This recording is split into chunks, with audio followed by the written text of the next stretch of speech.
Good evening, ladies and gentlemen. My name is Sayyid Ubaid Ali Jafri, and I am heading Offensive and Defensive Security at Habib Bank and its affiliate.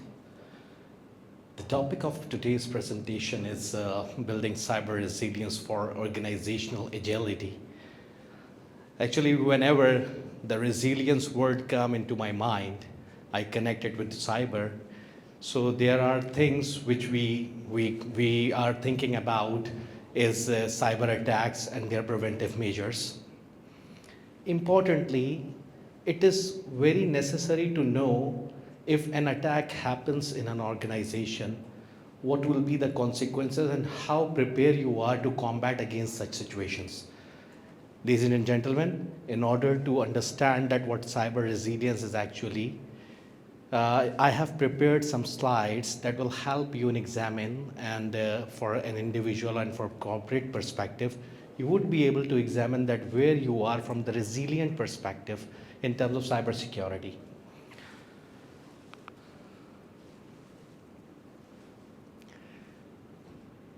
These are some statistics presented by World Economic Forum that 88% of executive view about cyber resilience is considering is at business priority. 88% executive. Can you imagine? I am coming up only with 3 commitments. If you are heading up with 3 commitments in cyber resilience, your organization won't be impacted or affected by a massive cyber disaster, I promise. Those 3 commitments are: leadership commitment is the first thing which we actually focused in terms of cyber security. The second aspect is a strategic investment. And third and importantly, organizational culture. Leadership commitment is the top-down approach where the management is willing to invest in terms of cyber security. If the management is interested, where the commitment of the management comes from top-down approach, they need to do some hiring of the resources. They are strategic, they are forecasting their organization in terms of cyber alliance and cyber security built organization. Similarly, from the investment perspective, they are forecasting their organization for a strategic decision. Their plan is to invest in cyber security. And the third and the most important commitment is regarding the organizational culture. If organization employees are not willing to adopt cyber resilience, then there is no mean to adopt cyber resilience for the organization. That is a waste of the time and the technology, clearly. After completing these commitments, what will we be getting? That's an interview question, by the way. The important part is the implication of business. Once we achieve these 3 elements, we would be able to reduce the downtime and the financial losses from cyber incident. Secondly, we can build a strong trust with the customer and stakeholders. Thirdly, and the last importantly, that even in the crisis situation, we would be able to continue our business operations very smoothly.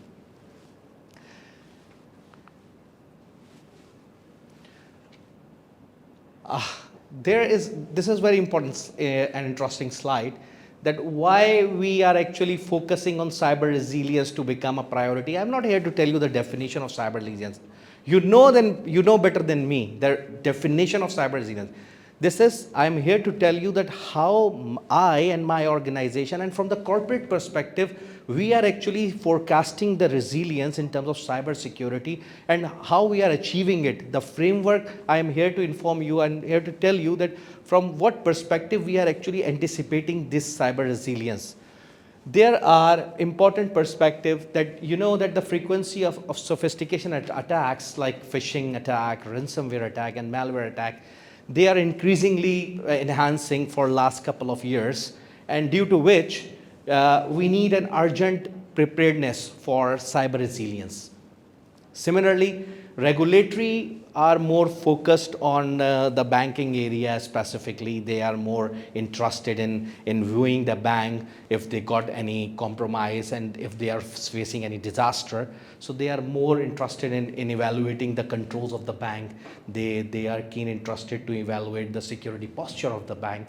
So in order to comply with the regulatory requirement, this is an important aspect to be aware from fines and penalties.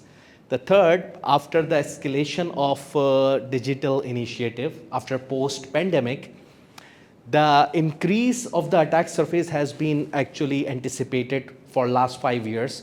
After the pandemic, we have observed a huge down of attacks due to there are numerous organizations who completely shifted themselves from physical premises to work from home, and we see a massive scale of attack, or cyber attack, in terms of phishing, whaling, spear phishing attacks.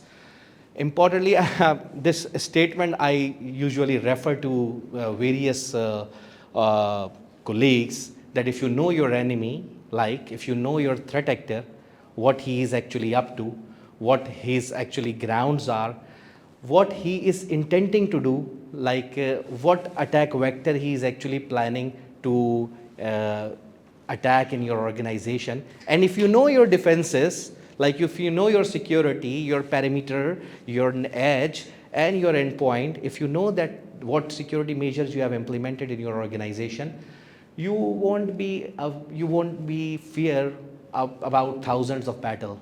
You know that the strength of the threat actor, he would come by doing the phishing attack, he would come by sending me an email, he would come by sending a message to the WhatsApp. And if you know your defenses, that I have implemented certain policies and I know that this attack wouldn't work, then you don't need to fear about hundreds of attacks performed by threat actor.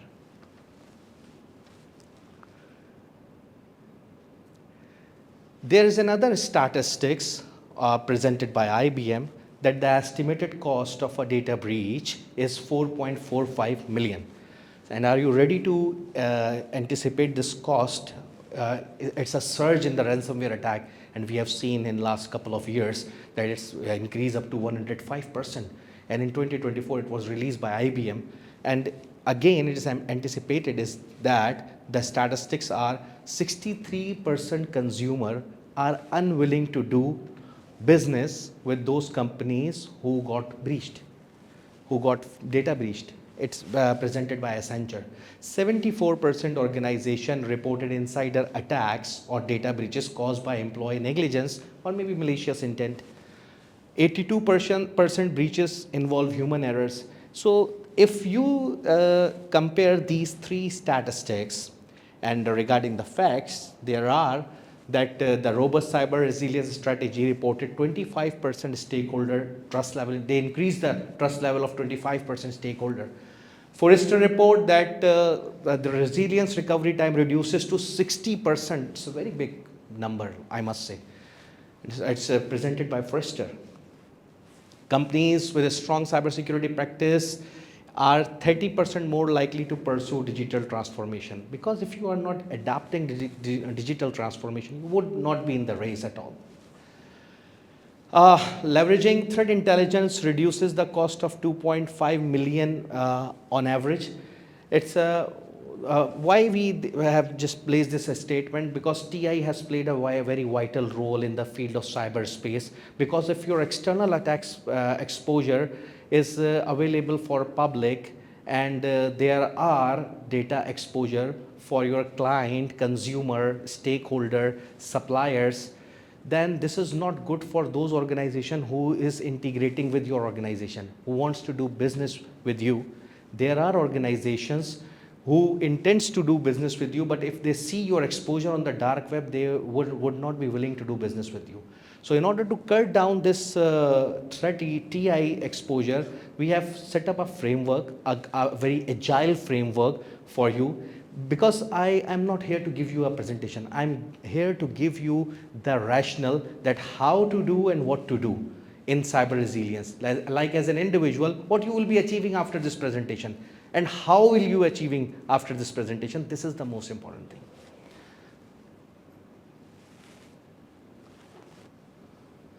So if I go to the traditional approach of cyber resilience versus a smart approach of cyber resilience, the traditional approach was reactive. The attacks, the past, we do perform analysis statically once we receive an incident. But for the proactive approach, we have solutions like EDR, NDR, IDR, ODR that work on the behavioral analysis, that doesn't work on static analysis, that work on the dynamic analysis. There are WAF that learn the pattern, observe the behavior, what is being captured over the network. So previously, firewall contains a signature, and if that signature is detected, then it would be in a position to detect the attack. Now, WAF has the capability to detect attacks automatically. Similarly, with the siloed security practice, like security was treated as a separate function, and it was observed in last couple of years. Now it's a part of business decision making process. Security is being considered as a business process. This is the key achievement for the cybersecurity professional, and whenever I read this statement, I become passionate that okay, we are in the business decision making position. Focused on parameter defense, yes, the earlier approach was it was heavily focused on perimeter defense only, not the internal exposure, and only they are focusing from the external perspective. But for the smart and reactive approach is adapting the zero trust by not not accepting the device, and considering that every device need to be authenticated individually and separately. Previously, there were manual processes, and for the incident response plan, we had manual incident response plan that were rarely tested. And like automation, it was when it was a disaster, the plan wouldn't work. But in this automation and orchestration, now the function and automated response, we now have the functionality to perform cyber drills, perform breach and attack simulations. And after that, we can anticipate that after conducting a cyber drill, we know that this cyber drill works in a way that can be helpful and useful for making long decisions. Compliance-driven strategies, only we need to perform the checklist that this is the compliance requirement. We need to purchase this tool in order to fulfill the compliance requirement. And we all know that from the BFSI perspective, earlier that approach was that in order to fulfill the regulatory requirement or compliance requirement, that was conducted as a formality. Now, it's a continuous improvement and adoption. Emphasis on ongoing assessment, testing, and updating the security patches practices. Also, the threats which organization, we have made the threat landscape that these are the threats which are forecasted for next couple of years or next couple of months, which are being anticipated in different banking sectors, and these threats are key monitor aspect for our organization. So now after adopting the smart cyber resilience approach, the results are actually disastrous and very, very, very much informative. Like if we adopt this cyber resilience approach apart from traditional approach, what we'd be getting that you would enhance the detection time up to 50%. Similarly, successful phishing attack would curtail down to 70%. And this analysis is those analysis which I personally myself has encountered in my organization. Similarly, improvement in risk identification and management up to 80%. The compliance requirement we would read up to 95%. Can you imagine?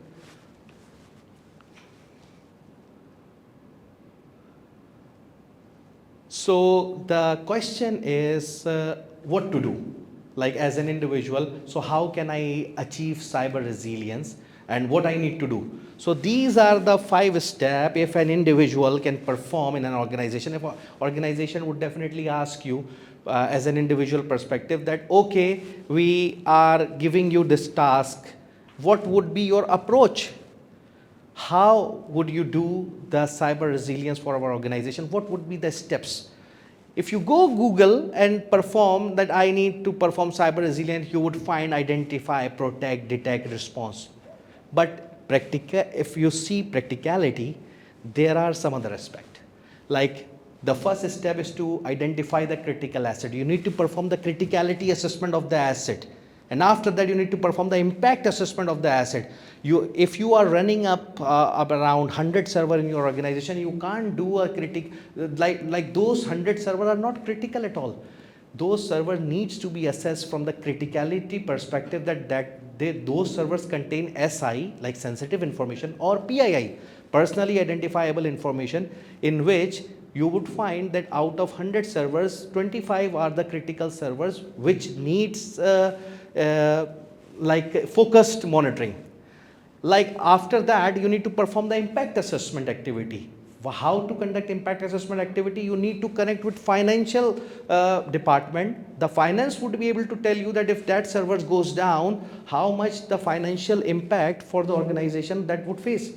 So for conducting the impact assessment of those 25 server, you would get the financial value that if that server goes 1 hour down, we would be getting that much of financial impact.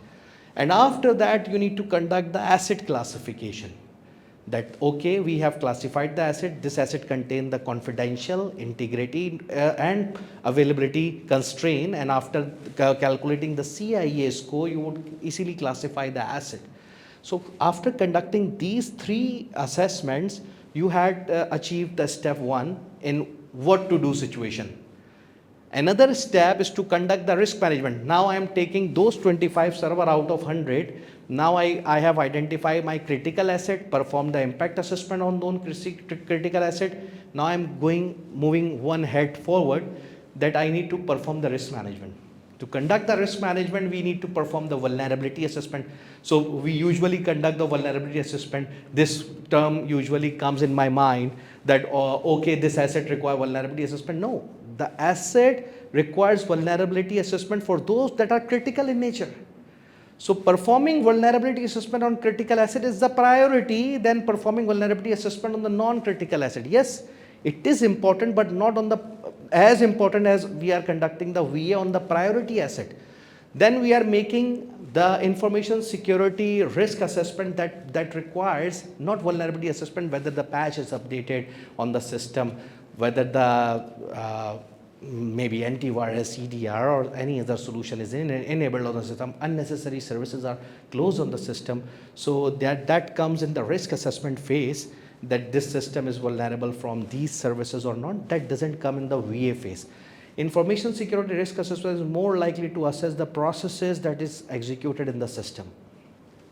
Thirdly, incident response plan. While conducting those 2 activities, then we come in the third area to identify, is there any type of incident that had happened previously in those 25 assets, like ransomware, malware, any other incident that occurred on those 25 servers and underlying network or infrastructure.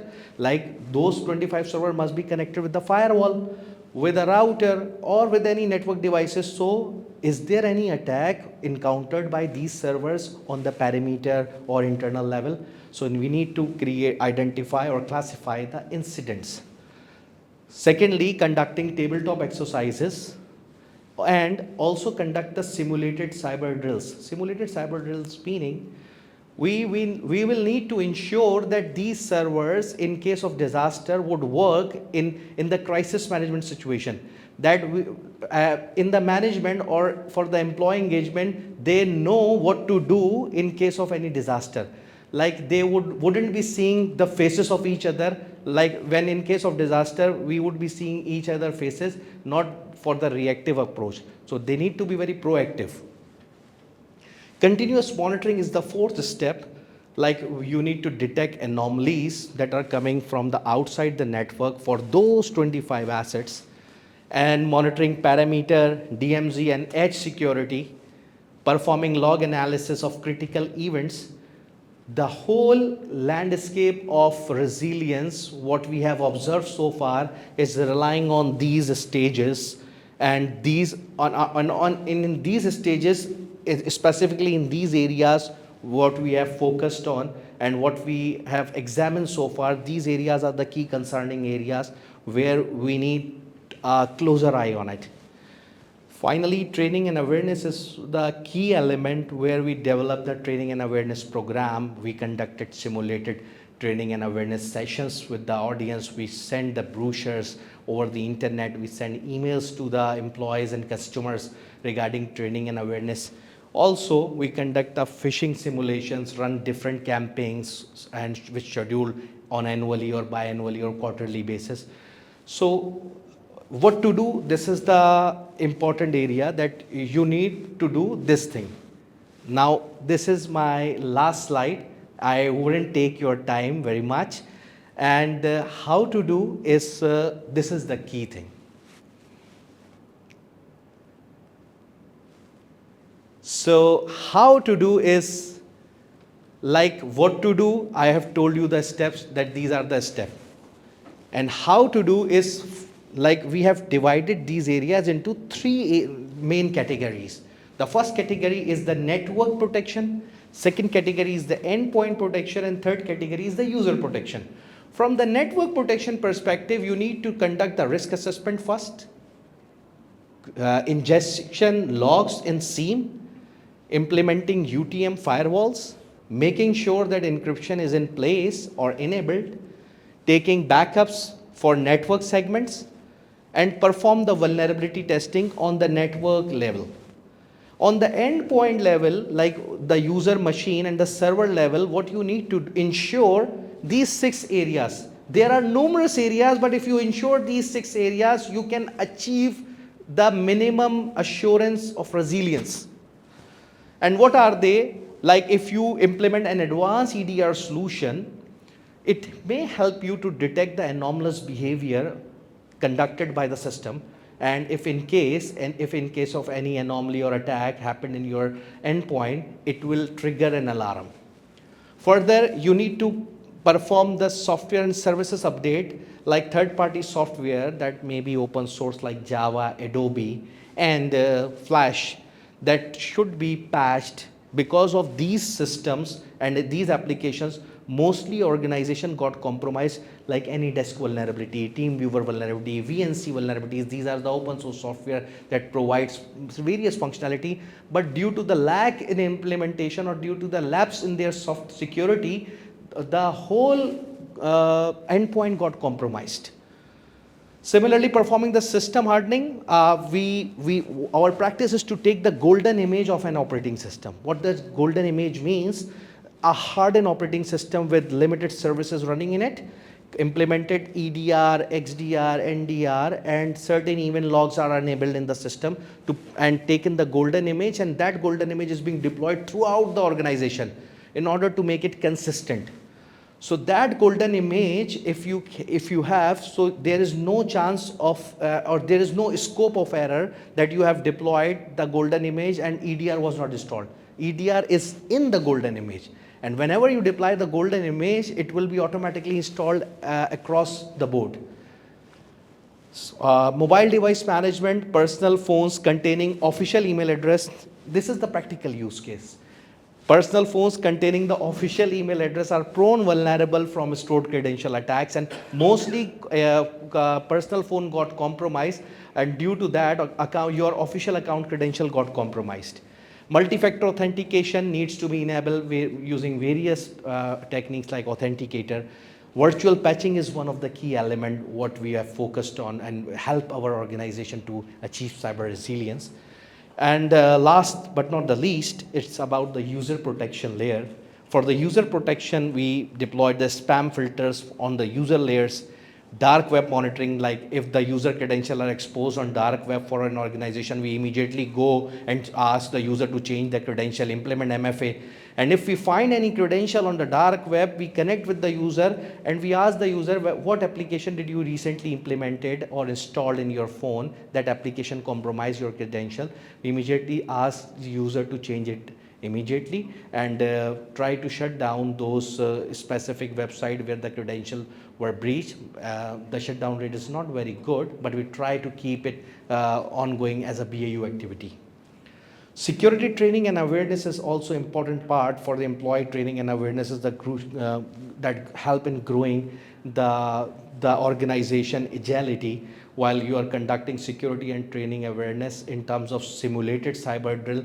That will definitely increase your program management skill in the form of cyber security.